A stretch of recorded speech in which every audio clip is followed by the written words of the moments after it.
పార్వతీపురం మన్యం జిల్లా సాలూరు పట్టణంలో వెలసిన శ్రీ భూనీర సమేత కళ్యాణ వెంకటేశ్వర స్వామి ఆలయంలో వైకుంఠ ఏకాదశి పురస్కరించుకొని ప్రత్యేక పూజలు నిర్వహించారు.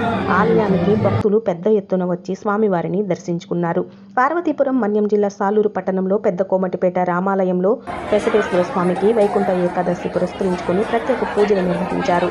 ఆలయానికి భక్తులు పెద్ద ఎత్తున వచ్చి స్వామివారిని దర్శించుకున్నారు.